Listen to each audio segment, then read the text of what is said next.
আসসালামু আলাইকুম রহমতুল্লাহ। মুস্তফা কামাল সৈয়দ তাইবার থেকে। বিদেশটা আপনি যত কষ্ট করেন না কেন, দেশের মানুষ খুশি করতে পারবেন না।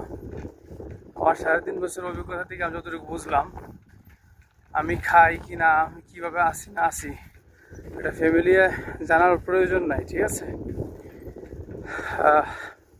চাকরি থাকুক বা না থাকুক এটাও জানার প্রয়োজন নাই।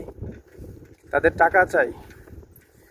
এটা আসলে যারা বাংলাদেশের মানুষ আছে, যারা আপনার ফ্যামিলি আছেন, যারা দেখবেন ভিডিওটা, বি কেয়ারফুল থাকবেন।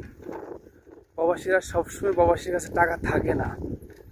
মাস শেষ হলে টাকা আসে, আবার শেষ হয়ে যায়। আপনি মাসের 10 তারিখ টাকা চাইবেন, 15 তারিখ টাকা চাইবেন, 20 তারিখ টাকা চাইবেন। এটা বিবেক থাকা দরকার ছিল ফ্যামিলি সকলের। ঠিক আছে, ফোন দিলেই টাকা, ফোন দেওয়ার পরে বালাপুরা জিগানোর পরে শুধু টাকা, আর কিছু না। প্রবাসীরা তো টাকার মেশিন, কিন্তু টাকা সবসময় থাকে না। এই জন্য প্রবাসীদেরকে প্রেশার দিবেন না, বি কেয়ারফুল থাকবেন। ঠিক আছে।